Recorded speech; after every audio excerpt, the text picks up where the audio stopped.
Well, again, good afternoon, everybody. I am Gina Baas. I'm the Deputy Director at the Center for Transportation Studies, and I have the great pleasure of moderating this luncheon session. Before we get into any of the content, I want to offer a few reminders for everyone. So first of all, remember to either use the QR code or go online to provide your feedback about the concurrent and the general sessions, as well as the conference overall, so that we can use that to inform our planning for next year.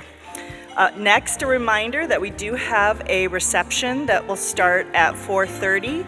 It will be here in Memorial Hall, and there will be hors d'oeuvres and a cash bar. So we hope that if your schedule permits, you'll stick around and continue networking with your colleagues. I wanted to mention 3 events that we still have planned for 2024 and encourage you to visit the CTS website, cts.umn.edu, for more details. But starting on December 5th, we will have a webinar around the topic of expanding the transportation workforce, and that's being sponsored by the CTS Education and Engagement Council. On December 6th, we will be hosting our final rural-related activity for the year with a webinar called Unlocking Autonomous Transportation Potential. Key insights from the Go Marty shuttle pilot, and so that will focus on the Grand Rapids Go Marty shuttle pilot and lessons that have been learned, as well as plans for moving forward. And that is co-sponsored by CTS's Planning and Environment and Safety and Mobility Councils. So, as I said, you can sign up for those webinars. Obviously, they're free to attend, but you will need to sign up in order to get the registration link. And then finally, on December 13th, we have it will be a second kickoff, I guess, to our freight theme in 2025. But the topic is AI-powered freight, revolutionizing transportation and logistics. And that is the CTS Annual Freight and Logistics Symposium theme, and that will be held at the Minneapolis Delta by Marriott Hotel. You know, the old hotel on 35 and off of 35 and Industrial Boulevard. So we hope that if your time and schedule permits, that you will join us for one or more of those events. So before we launch into our keynote presentation, we're always thrilled with the opportunity to hear from MnDOT's commissioner. And I just want to say a couple of words about the partnership that CTS and the university have with MnDOT. You know, they're a great sponsor and partner in many research, education and training and engagement activities that go on here at the university. And really it does start with Nancy, the commissioner, and her leadership team. As I was looking at the MnDOT org chart, I realized that we have projects or initiatives with every division and many of the districts at MnDOT. So it just really shows the long-term connection and commitment that MnDOT has to research, education and training and engagement, and to CTS and the university, and we really greatly appreciate that. So with that, I'm going to introduce Nancy. Nancy Daubenberger has served as Commissioner of the Minnesota Department of Transportation since May of 2022.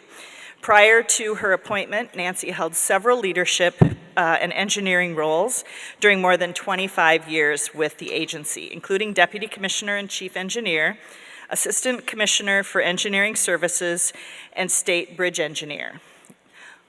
Most important, she holds a Master's in Civil Engineering from the University of Minnesota with an emphasis in structures, and she has a Bachelor of Science in Civil Engineering from North Dakota State University.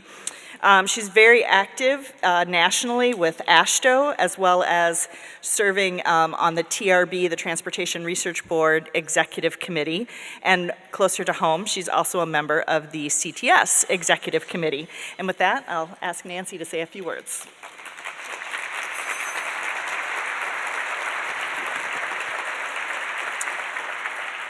Thank you, Gina, and thank you for the opportunity to join in today and to kick off our lunch plenary session.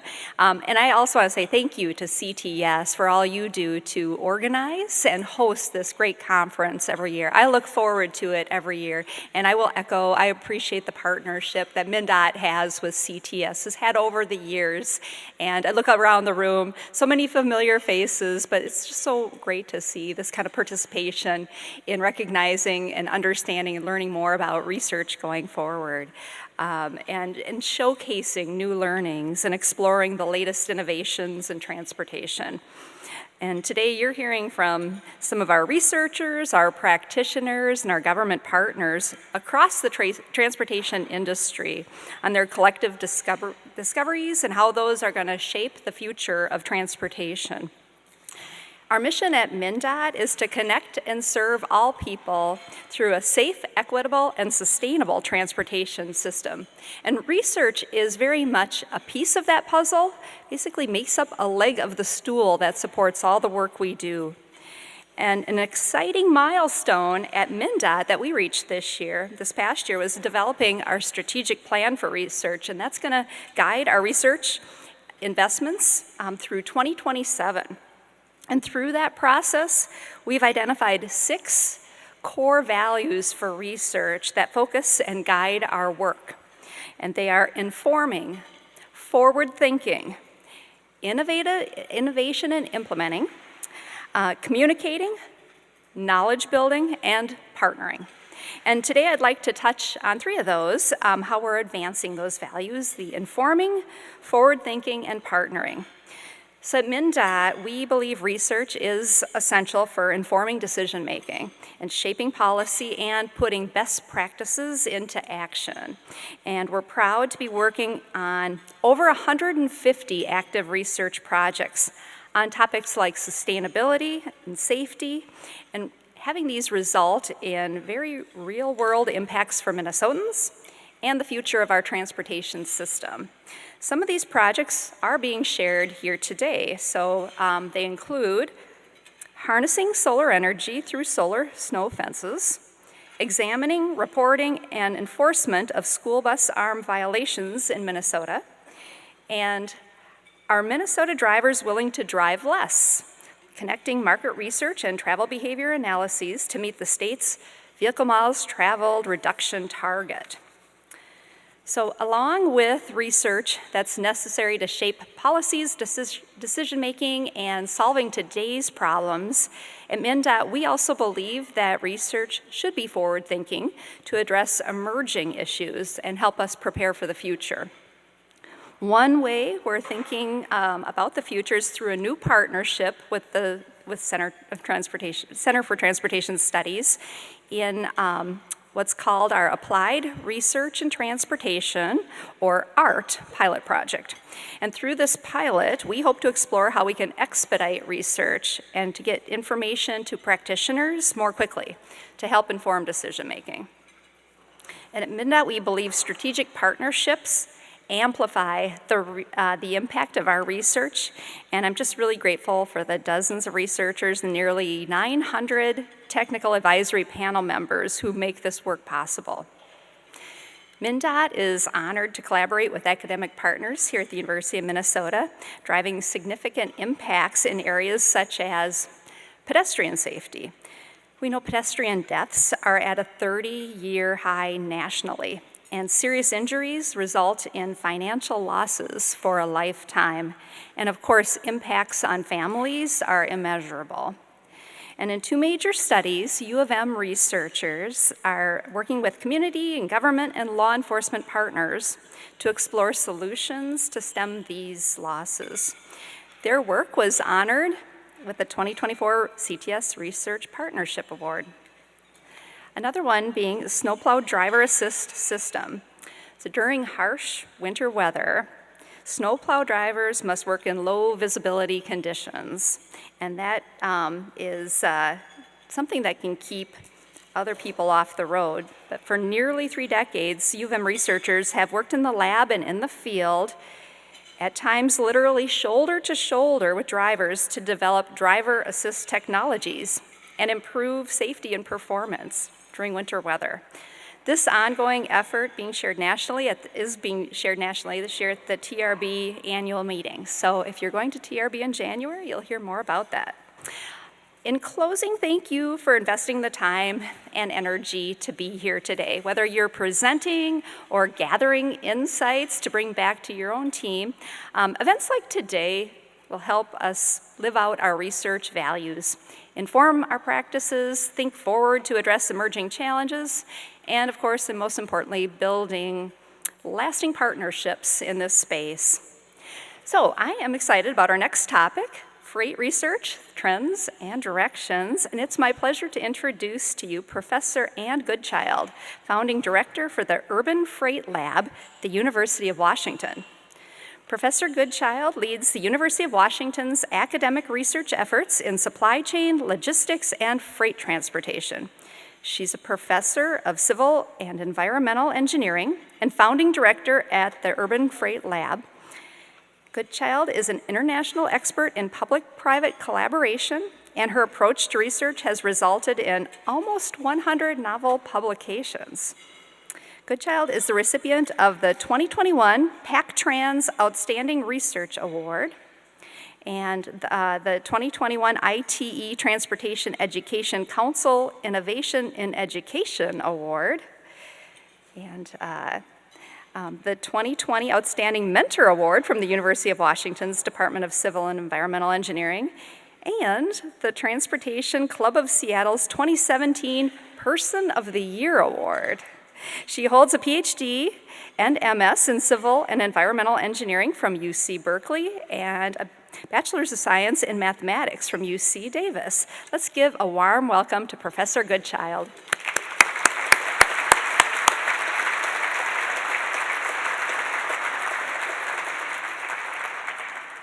Thank you so much, and thanks, Kyle and CTS for the invitation. It's really a pleasure to be here and an honor. And so far, I have found that Minnesota nice is really a thing. Everyone has been just really welcoming and kind, and that has been really nice with traveling away during kind of a politically tense time. So I appreciate that, appreciate the welcome and the space to talk. So I'm going to try to cover a little bit of the history of freight research as I've experienced it. It's been about 25 years that I have been leading research in the freight space, starting just with my master's degree and my PhD at Berkeley. And at that time, I said this last night, at that time, freight was really not a civil engineering topic. It was something that tangentially, we studied in industrial and systems engineering or in business schools through supply chain. But freight was really a relatively new research area in civil engineering. And so I've been part of kind of the evolution of that, and so I thought I would kind of take you through what I've seen. So this is a little bit of a timeline. It's made by me, so it's not the most aesthetically pleasing slide. But I'm a civil engineer. So there's sort of, 30 years ago on the left, over to today on the right side of the slide. And the late 90s was really a time that we started seeing the systematic impacts of containerization and globalization really growing the volumes of imported freight, particularly on the West Coast. And I think ports and intermodal facilities became an area of focus outside of like the maritime and terminal operations community. And so the little chart on the left is actually the number of papers on port operations, and it's 2020 on the right-hand side, so it's a little out of date. But just we saw a real focus on imported goods, and that took the attention both of kind of the maritime trade, but also those who had to move that cargo through urban areas largely and outside of ports. Over time, And when I started working in freight, that was kind of the primary focus of research.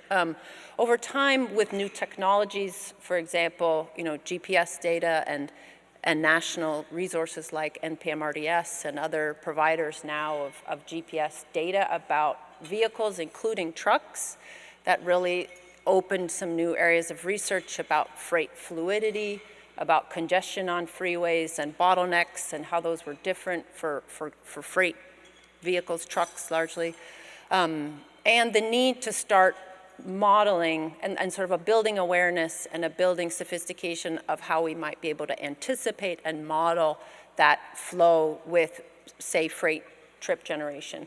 In the early 2000s, most regional travel demand models did not model freight. And if they did, they had very simple rules like 20% of the vehicles on this link are trucks, and they travel 20% slower than other vehicles. Not much justification for that, but that was sort of the level of modeling we could do. Since then, there's been a lot of development and much, moving towards more kind of activity-based behavioral modeling of freight. That's really just happened in the last sort of 20 years. Moving farther to the right, I think these areas of research continue, and the top chart shows freight modeling papers as they've grown. As we've moved to sort of a greater and deeper understanding of freight as planners and civil engineers, the number of topics has expanded as we see what we don't know and what we need to understand.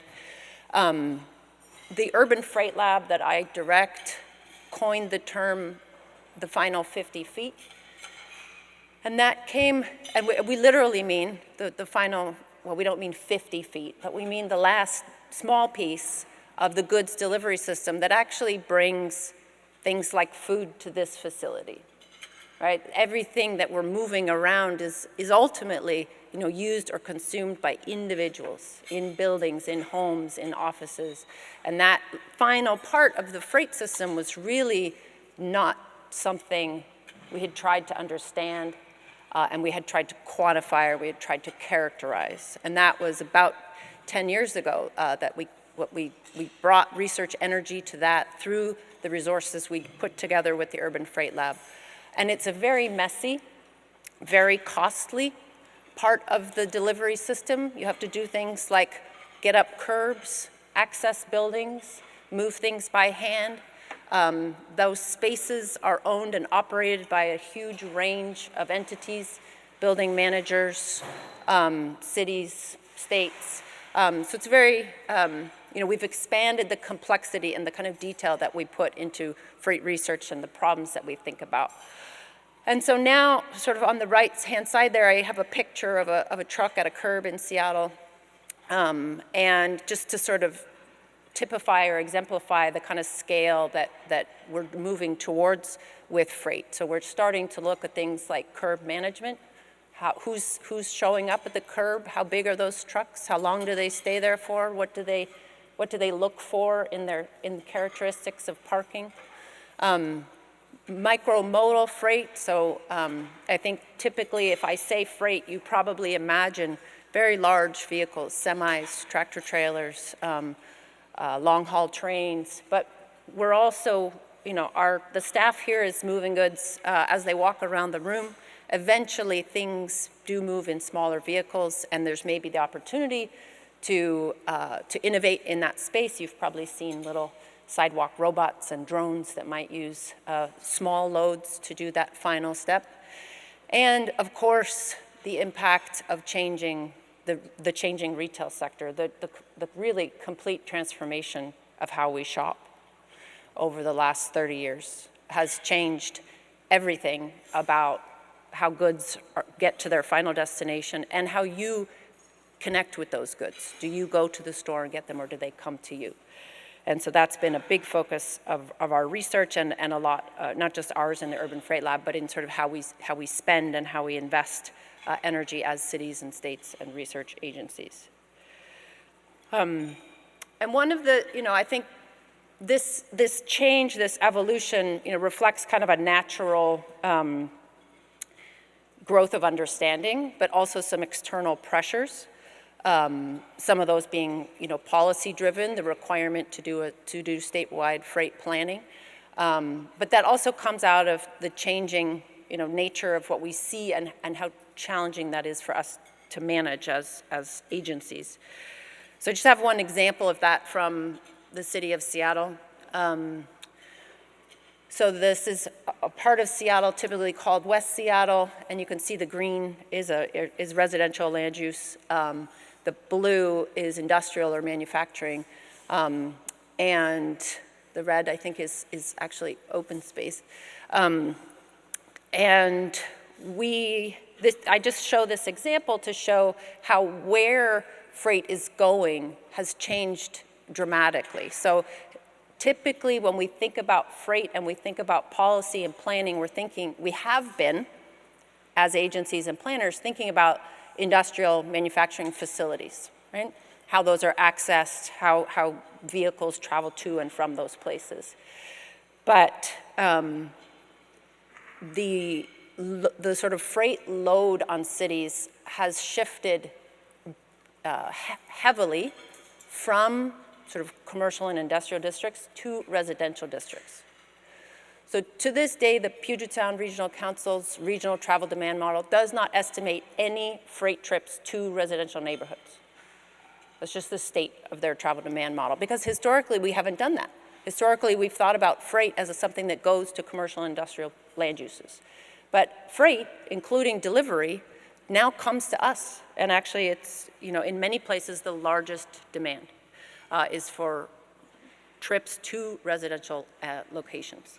And that's something we have to understand and sort of change the way we think about planning and practice.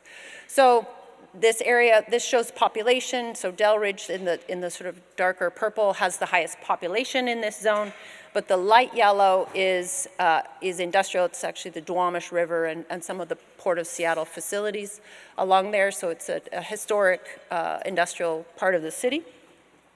But when we compile existing research on estimating truck trips, and that comes from a variety of sources. Some of those are research papers, but there's also the container terminal access study that the port puts together, and some of our regional travel demand data from the regional council. When we put that together, and we estimate deliveries in this zone, what we actually find is that the residential neighborhoods are now the largest, demanders of freight. So when we think about regional planning and policy and land use, we have to understand that freight trips are moving into residential neighborhoods more so than industrial and commercial spaces. And so how are we prepared to do that, to manage that, to look at pavement, to look at traffic intersections, to look at sort of investments in expanded capacity and safety. And I would argue we're not really. So just to summarize, in terms of this area of West Seattle, the largest percentage of trips are going to residential neighborhoods. And this includes a heavily industrial part of Seattle, around the Port of Seattle. So where freight wants to go and is going is changing, and we're kind of behind in terms of our tools to measure and estimate that. And that's an area of research that we're working on, as well as many others in the freight space. I think the other thing that freight research requires is some different frameworks for how we engage the external community. Essentially all of our freight is moved by private companies who don't have, long-standing kind of relationships and partnerships with city, state, federal agencies. And so it's been part of our work to create ways to interact with them, which I think are essential to doing high-quality, relevant freight research. What I have done is created the Urban Freight Lab, which is really a mechanism for engagement primarily with the private sector and public sector agencies, where we really work together. And by that, I mean work together. So I think, one of the things that we tend to do with freight, most states and many cities have kind of boards where there'll be like an information exchange, but we've really worked to develop like a work group where as researchers, we take the advice as to research and important problems from the private sector, as opposed to the other way around. We don't go to them with our ideas, we go to them to listen. And that has been how we've identified our problems in our research to date. It sounds easy, it's very unusual, and I think it's been foundational to our success in doing important, relevant research. So our current members, our goal is about 12 members, so our goal is to stay small, not to have 100 people in the room, but to stay small so that we can work together, develop trust, and make progress together. And we've tried to kind of sample from the important sectors of freight. So it's not just carriers, because carriers are really doing their work on behalf of retailers or shippers, right? And so we want to have the carriers, but we also want to have retailers. We also, especially in the sort of innovation, we want to have vehicle manufacturers, tire manufacturers who are creating the vehicles of tomorrow, and a range of technology providers who are providing kind of information services, platforms where we can innovate, share information, and learn from each other. Our city partners don't pay membership fee, so we have a different label for them, but we work very closely with the city of Seattle, and to some extent have been their freight capacity, because organizationally, they do not have a lot of internal resources to do freight research. The city of Bellevue, and the city of Seattle and the city of Bellevue are right next to each other, but very different.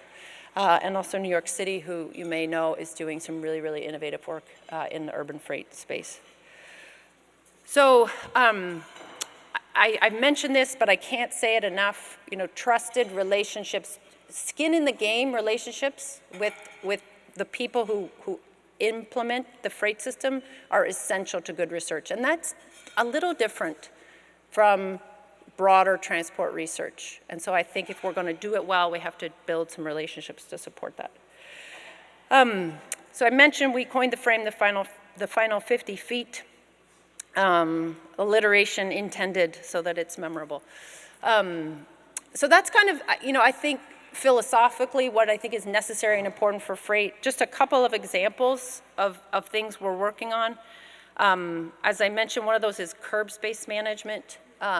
And that you probably can't see this super well, but what I'm trying to show is how we pay for, how curb management programs in Seattle are, well, how we price. And that is largely for commercial vehicles, it's through buying a permit that you buy once a year, and then you use the commercial vehicle load zones all you want. You can get a ticket and pay because you didn't have a load zone permit, or you can pay kind of per use. And so we've been looking at how that is, how much revenue and how effective that is at influencing behavior. So the motivation is this approach to pricing the curb and managing and influencing behavior of the curb. There has been dwindling purchasing of permits. We don't fully understand, but that has meant a real reduction in revenue for the city. So the goals, which I think are really important to state, is to increase the compliance with the permitting, which if it's, we want to understand why people aren't buying permits.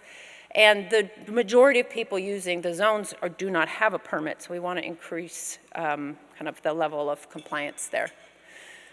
So what do trucks do when they can't find good parking? They do a range of things, and we've tried to study that. In the passenger world, I think the general idea is, well, you kind of drive around until you find parking and then you park, and so there's this cruising for parking costs. And so the question was, do commercial vehicles do that too? And what we found through some ride-alongs was they do a little bit of that, but they also have some other strategies that they use. So one of those is queuing or waiting. So they know each other quite well in some places and contexts for regular deliveries, and so they might know, oh, hey, that guy's going to be gone in like 5 minutes, I'll just wait here. Or they'll check in with each other, hey, are you on your way out? They also reroute. So in like a sort of UPS delivery system, they might say, oh, I'll come back in 10 minutes, I'll go do those other deliveries and come back. And so there's some increased distance if there isn't available parking. So we've done some very detailed work to quantify the cost of that, and we did some, we used some GPS estimates from the drivers themselves and compared that to Google Maps to sort of average travel times so we could estimate the deviation, the extra cost of looking for parking, and the details are all in that paper if you'd like to see it. But what we found is, yes, very much there is a cost to our carriers from a lack of proximal, available parking. And that's actually, for the data that we collected, 28% of the time a delivery driver spends in Seattle comes from sort of waiting or looking for parking. So it's a really significant cost to the carrier. It's also a cost to us as the city and as residents of the city, right? Through increased travel, increased vehicles on the road. And so that's an area where we would like to do better, to work together more effectively, reduce the cost of the carriers, reduce the cost to us and the social costs of delivery. But it took, some careful and robust analysis to get there.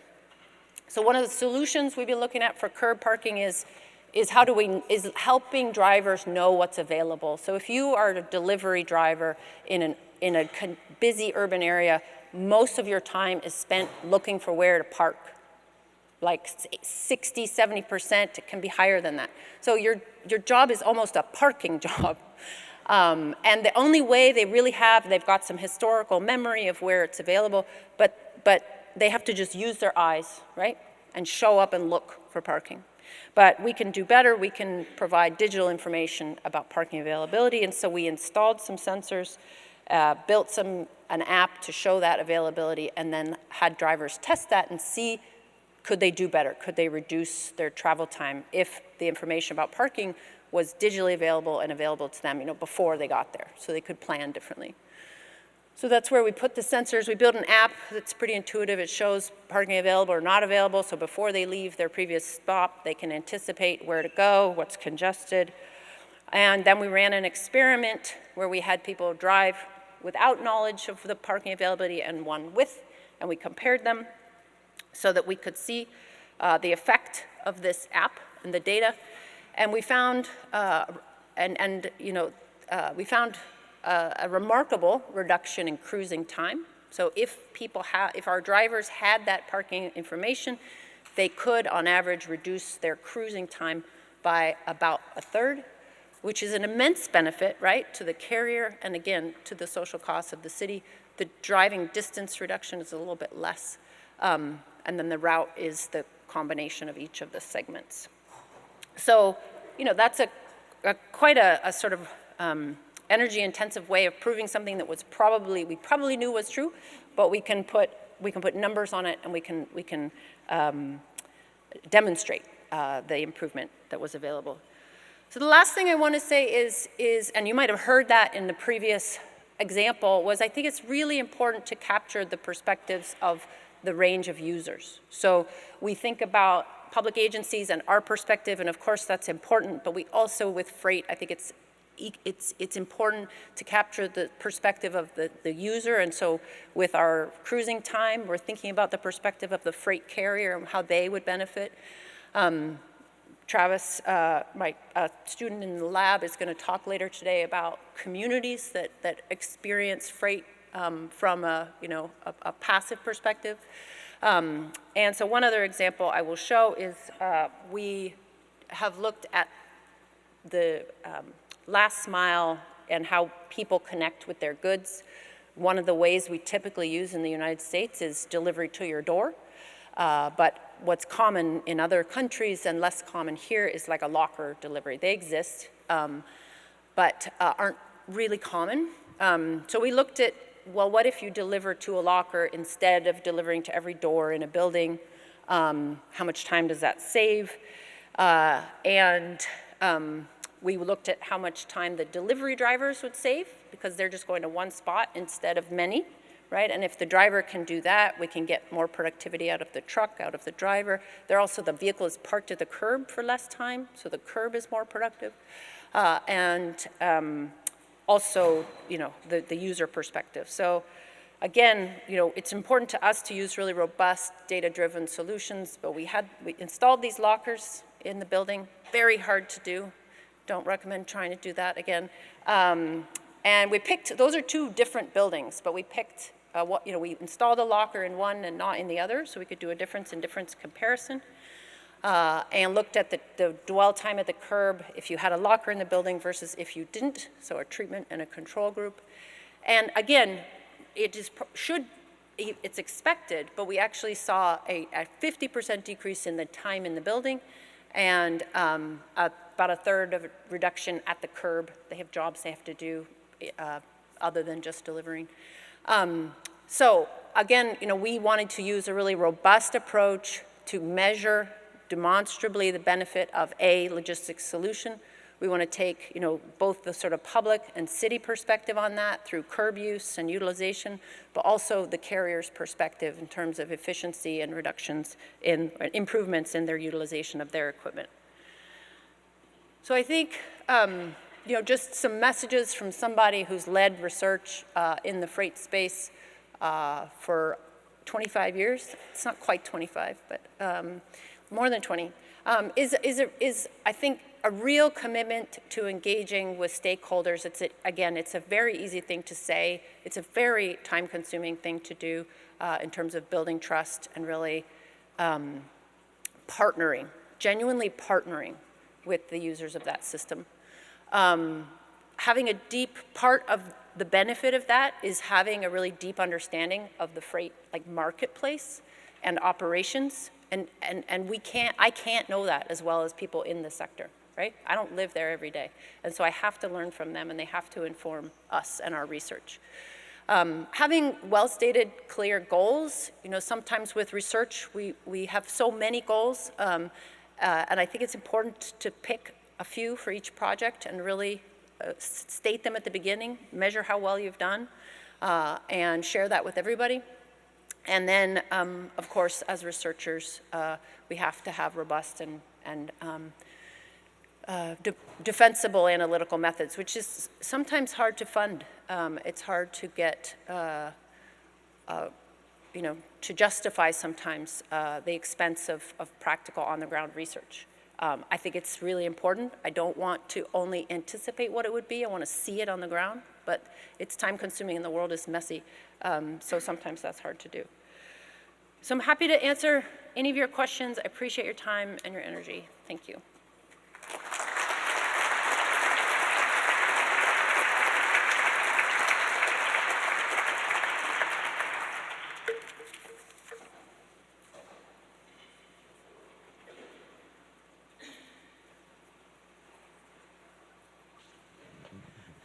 Okay, so we have some time for questions and discussion. So be forewarned to be thinking about your questions, and we have a microphone, so please hail Carissa with the microphone and she will come to you for questions. But while you're thinking of your questions, I have a couple that I've put together that wanted to start with Anne. And probably should put my glasses on so I can actually read them. So what do you see as being, you've talked a little bit about this, but maybe you have a chance to expound a little bit more on what some of the biggest challenges are in implementing these last mile delivery solutions that are sustainable in urban areas, and how should cities be thinking about addressing these challenges? So I think, part of your question implies that there's a public sector role in that. Because, the last mile is really executed and designed and delivered by the private sector. They've decided on that. So I think one of the hard things about sort of trying to influence that as public sector agencies is that we have very little experience.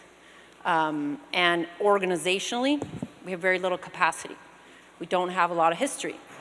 So I think that unlike kind of passenger transportation, that we've been developing programs for, data programs for organizational capacity for for decades, most agencies have very limited kind of human capacity, informational capacity to really get involved. And really, we've been kind of playing that role for the city of Seattle and Washout and being kind of an extra capacity for them and supporting their very small teams of people.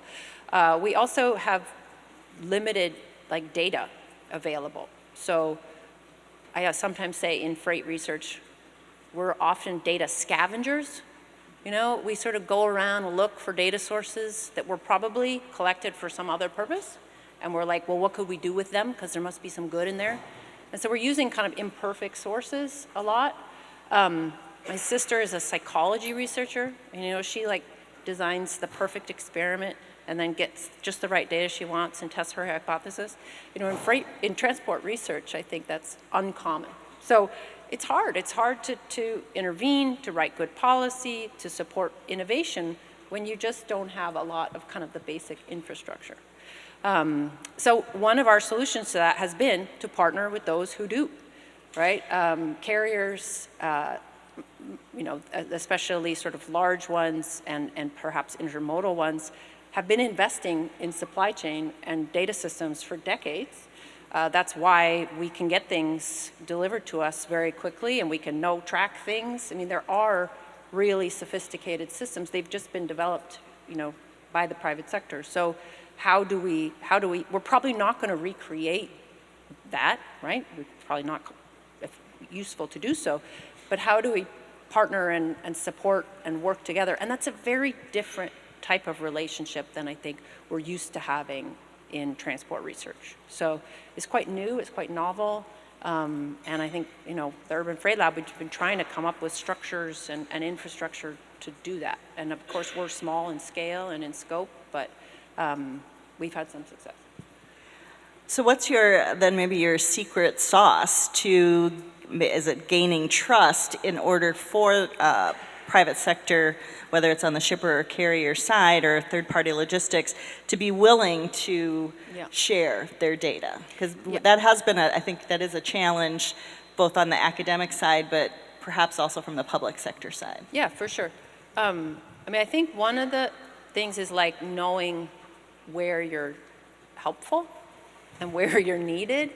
I started my research career looking at port terminal operations. And it was about the same time that they were developing these terminal management systems, like software tools to manage terminals. And because it was getting kind of complicated enough that was necessary. And I sort of started to realize, look, it's not real, they don't really need me here as an external researcher. They have a profit incentive to run this terminal well. They have the data that they need. Not really, and if they want to hire somebody with some good operations research skills, they can just hire that person and they can work for them only. And they won't also be teaching a class and doing other things. So I think there's roles.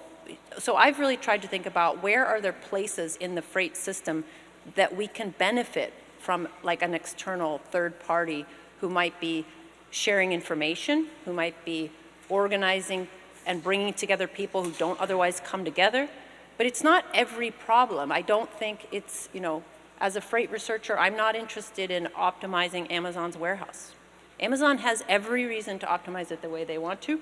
They have an army of really well-paid engineers who can do that, and they can do that sort of privately. So I think picking the right problems where there's a purpose and everyone can see the purpose of that. So one of those was like with port landside operations. So like the terminal operator has some goals, the port itself might have some goals, the carriers have certain ways of operating, but there was nobody trying to look at that as a system and to say, hey, if you share information with this guy, you can both be better off.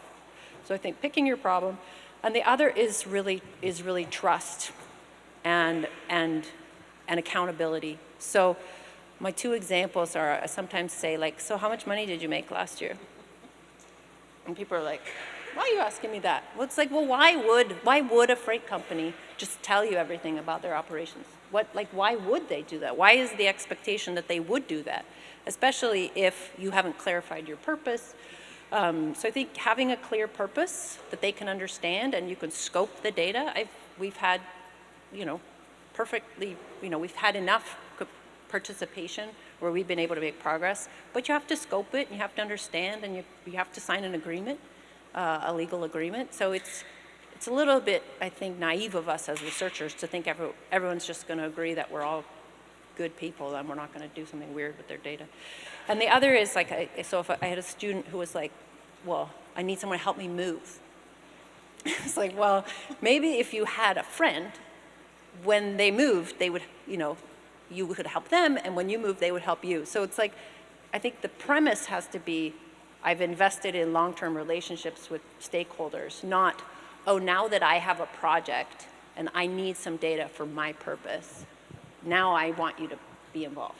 So I think building some structure that lets you, over the long term, engage with people and really look, at mutual benefits is the way we've had to do that in the Urban Freight Lab. Great. So in Minnesota, we have a Minnesota Freight Advisory Committee, and we would argue maybe it's the oldest state freight advisory committee in the country, and really, I would argue that MnDOT and Minnesota were very forward-thinking 25 or so years ago to establish the Freight Advisory Committee. So I think that that's one example of where we've tried to do that, for sure. We do still have, I think, some challenges in attracting manufacturers on the shipping side in particular, to help them understand the benefit of why being involved with the committee is so important. So I don't know if you have any thoughts on that. Definitely, and I mean, in Seattle's pretty close to the border with British Columbia, and there's a long history of engagement, which is also motivated by, the binational nature of that border. But having long-term, just sort of something that exists, you don't always have, the application of their effort can kind of vary over time, but like knowing we have this relationship, we invested in the long term, I think you can see pays off. And I think it's also, I don't know, the culture of some places to be more collaborative and kind of bottom up, and that's true, I think, in Washington as well. But I also think, with the Urban Freight Lab, we've asked them for financial support, which is, requires another level of clarity from us, and also means that if they're going to give you money, that they're going to ask you to be accountable for how that's spent. And that's pressure, but I think it's good pressure, and it's led us to have to be a little more careful about saying, like, well, what are you going to get out of it? And what timeline are we going to work on? And who's going to be here? And so I think kind of formalizing that, and not every group that makes sense for, but at least for that small work group in the Urban Freight, like having a contract, having financial accountability, like from us to them, and expecting them to sort of contribute in dollars to problem solving creates like a level of engagement that's a little different. I think another area, and we chatted briefly about this in our prep call, is that oftentimes the public sector and the private sector are operating on different timelines. So, an infrastructure project has to be in here in Minnesota, has to be in your STIP, and then it has, you're looking sometimes 20 years out. Whereas on the private sector level, their timelines are much shorter. So how have you been able to maybe bridge the gap in some of the work that you've been doing to help have that better understanding, but then have folks work more collaboratively? Yeah, no, that's definitely one of the tensions. And just like, how long is a meeting? What do you do at a meeting? Who's talking for how long? Like, culturally, there's different standards, and I think being sensitive to that and being really intentional about that and trying to run, a meeting that meets people's needs. I think in the beginning, we focused on more short-term, like operational wins, things that we could measure and make change with quite quickly. And some of the like last mile solutions are things like that, as opposed to like, redesigning streets or things that might take a lot longer. So I think it has affected which things we try to work on together. But it also depends on which stakeholder. Like we've really found a lot of value in working with like the real estate and the sort of logistics warehousing industry, who do think quite long term and think about long-term economic trends and are used to permitting. And so there are parts of that space that are more comfortable with that more long-term thinking. And so trying to balance those over the course of a meeting or a set of projects. But yeah, I think the carrier world is very, as an organization, there also are strategic arms, especially in larger ones, but the operational, people working on operations are like hours, and days is a long time. So trying to just be sensitive to that and do some things that fit with everybody's perspective. Great. Any questions out in the audience for Anne?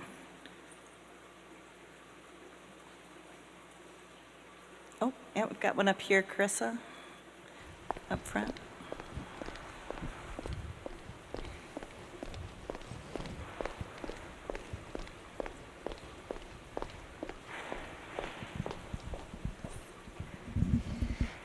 You mentioned capturing perspectives of your user and bringing freight partners in. Do you have some examples of how you capture that information, polls or surveys, things like that? So a couple of things. Like one is the Urban Freight Lab, we meet quarterly, and then we have, various kind of interactions outside of that. But so there's this regular cadence of like hearing from them and what's important to what's top of mind, what challenges they're having, which is almost like a background kind of engagement. And then I think for specific projects, we'll do, interviews to get more contextual, like qualitative things. For metrics, so like when we first established the Urban Freight Lab, we picked two metrics that we were going to work on together. We were going to find, studies and measure these two things, and that was dwell time and failed deliveries. So we picked, two things, not everything, and there were lots of other things that we could have picked that were also interesting, but we forced ourselves to pick two, and those two were both metrics that all parties wanted to see reduced. So I think it was like picking metrics that mattered to a range of stakeholders, and everybody wanted to see them move in the same direction. So it doesn't mean that you shouldn't also tackle more difficult things, but there are things we could tackle where there was shared measures of interest and shared like directions of interest. Because failed deliveries are bad for everybody. You don't like them because they're a pain in the butt when your thing doesn't arrive. The carrier doesn't like them because they spend twice as much money trying to deliver something to you. The city doesn't like it because it's twice as many trips to do the same work. So we picked things that were measurable, that everybody cared about, and like wanted to see move in the same direction. So I guess we were listening to the perspectives, finding areas of shared goals, and choosing those as kind of a place to start and build trust and work together. So that would be my example. Yeah. Great. Yes. So I'm curious, I loved your example of the tower and kind of the change that you saw from doing the boxes. Have you considered doing anything like, I think of my community, I had literally 2 delivery trucks in a cul-de-sac, right? Yeah. So we went from having neighborhoods that were not impacted by, anything besides our local traffic and maybe some cut-throughs, which was always our headache, to now having these delivery drivers have redundancy even. Mm-hmm. So are you doing any analysis on that topic?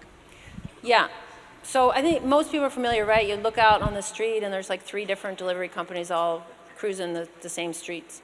I mean, part of that is an outcome of our belief that competition in logistics produces efficiencies, right? So there's competing companies doing the same work that's driving down the price overall, and that's been something we've chosen collectively to support and sort of deliver on through competitiveness. So one thing is, well, what does it mean? How do you protect competitiveness and find ways to be efficient. And that's a difficult kind of nuanced thing. One example actually is, so we have the Postal Service, right, which goes everywhere every day, and goes everywhere every day.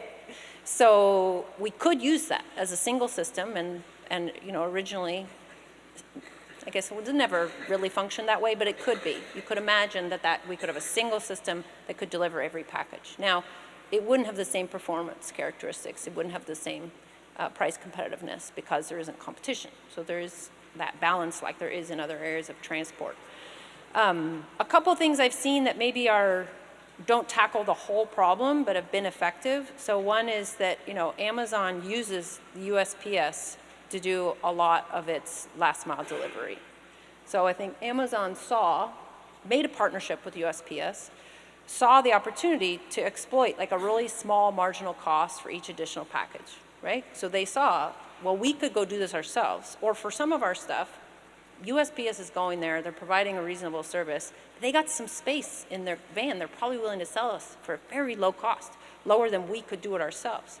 And so, that happened with no necessary intervention. Maybe it comes through information sharing and discussions and partnerships, but Amazon is using the capacity of the USPS for some of its deliveries because it's available and the marginal cost is really low. So that's great. That's a smart collaboration.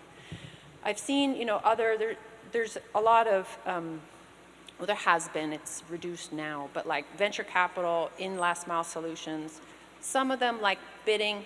So if you do have space in your vehicles in routes in a certain space, could you like auction that to other providers who then pay you for your marginal costs instead of running it themselves?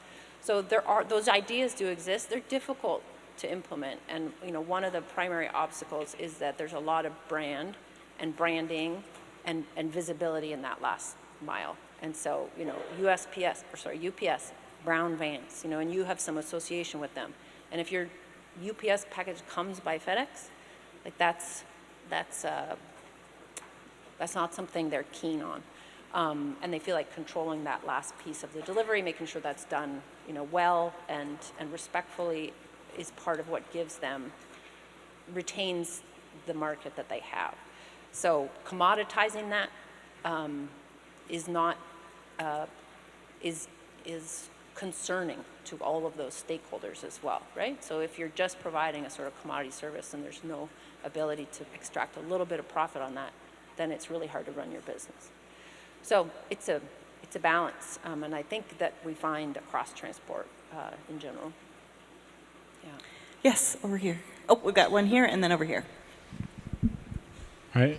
Yeah, I guess like so much of your work now is on last mile and urban delivery and stuff, but sounds like that also gives you a lot of insights onto kind of the upstream supply chain, and you mentioned working with real estate companies and warehousing and things.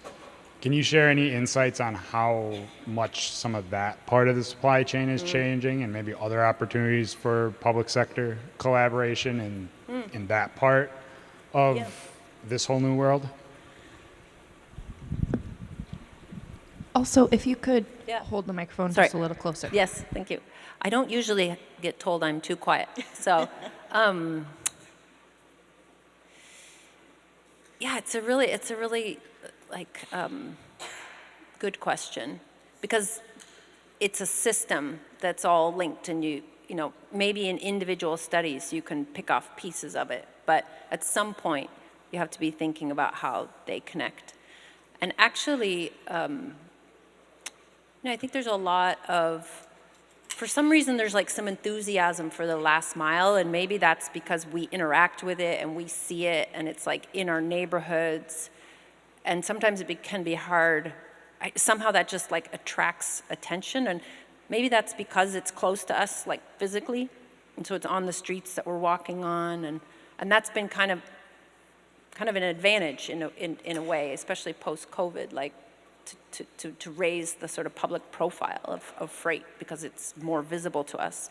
But I think this more upstream stuff is a little bit less visible. It's somehow less compelling, or I don't know, it's not so, it doesn't attract the same amount of attention. But in terms of volume and impacts, it's a really, really important sector of the supply chain. And I think one where we might actually be able to have more impact in terms of like reducing CO2 or consolidating or influencing where facilities are located. So we do have a sort of a portfolio of research around warehousing. It's something I've studied, like where are they located, how big are they, what kind of traffic do they estimate or do they create, and how do we mitigate those, or how can we understand how they fit within the network so that we might think about how we could mitigate their impacts without really damaging the sort of the efficiency of that network. So it is something we've worked on. And I guess, I think in terms of like government sort of research and attention, I think warehousing has been an area of interest and funding. But I guess that's less true, I think, at the municipal level, where those are kind of the catchment of a warehouse is typically like a metropolitan region. So it's something maybe you need a higher level of government or like geographic aggregation to think about.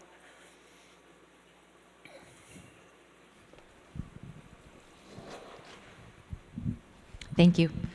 During the recent port strike, there were a lot of big discussions about automation and labor and workforce. Can you comment on any research areas or discussions your lab has had on the intersection of those issues and the complexity there? Yeah. Good question. Where to start with that one? Yeah, I used to do quite a bit of work in that space, and on the coasts are a little different. I'm actually not that knowledgeable about organized labor in terminals or in the Midwest, but on the coasts, the ILWU on the West Coast is the International Longshore and Warehouse Workers Union. So it's not just the ports, but also warehousing. Is very well organized and has retained working wages and has, because they're organized, collectively have a lot of influence and have been able to be a part of the decision making. So that's a very different role from the sort of highly disaggregated nature of the trucking industry, which serves those terminals and almost exclusively, right? There's very few terminals that are served by anything other than trucks and served by like, how does the stuff actually get out of the port? And that's a very heterogeneous industry. So somewhere like the ports of Seattle and Tacoma have like, 2,000 or 3,000 trucks that are serving them, and they work for probably hundreds of motor carriers. And so it's very disaggregated. They are highly competitive for wages, and so there's some behavior of dropping the price to get business. You're already paying a lease. If I get anything this month or this week, it's better than nothing. And so just really different marketplaces for labor and, not a lot of reasons for collaboration. So, we did a study once at the Port of Seattle where we asked drivers to fill out a survey, and we stood outside and gave them surveys.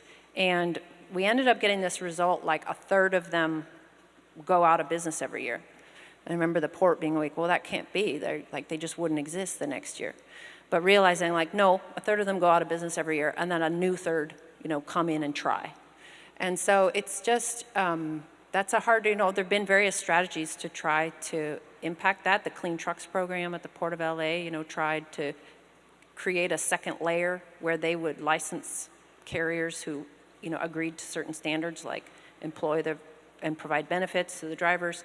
But that's been the subject of, interstate commerce review. So it's a hard thing to fix, and I don't think we don't seem to have made a lot of progress with that. So it persists. Yeah. Well, as we get ready to close, I have a question, maybe coming back to workforce, and you had mentioned at the beginning of your talk about how we haven't really understood how to address freight questions and challenges. And so how, as a university, should we be better preparing students who are going out into the workforce to be transportation planners and engineers? And how do we also then maybe support agencies who potentially need to help build or improve those skills in their current workforce? Yeah. So offer some classes on freight transportation, which most schools don't. There's not a big group of us, and I would say most civil engineers, right? Well, at the undergrad level, most civil engineers take one class called transportation engineering. That's true at the University of Washington as well. And I give one lecture on freight transportation. So at least maybe they know what it is if they were paying attention. At the graduate level, you know, at the UW, we have arguably 3 or 4 classes that can help train. And I tend to have both urban planners and civil engineers in that class, but it's still pretty uncommon. And there are not that many incentives for me or a professor, right, to offer lots more classes. So you don't get paid more to do that. So it's like I guess it's slowly through the expertise of faculty, maybe, you know, growing the number of courses, but that's a slow route to much, and you know, as you mentioned, there's already people in the space without a lot of training. We do offer things like with WashDOT, sort of individual trainings, which is something we've done before. So for our state DOT, you know, giving a short course basically, and that has been really like beneficial, mutually beneficial, I think. But I think, you know, what I try to argue is that like we need to spend money if we want to do better. We need to have resources as agencies that are going to collect data, represent that interest in discussions or in meetings, and that's happening as well. But that is also slow, and I know, you know, there's various priorities that agencies have, and so freight may not be at the top of the list. Great. Well, I really want to thank you, Anne, for helping us kick off our 2025 Year of Freight. You've definitely given us a lot of ideas and sparked some thoughts on maybe initiatives and both research projects and maybe some convenings that we may want to consider over the coming year in this space. So thank you for doing that. If everyone could please help me join Anne for being with us today.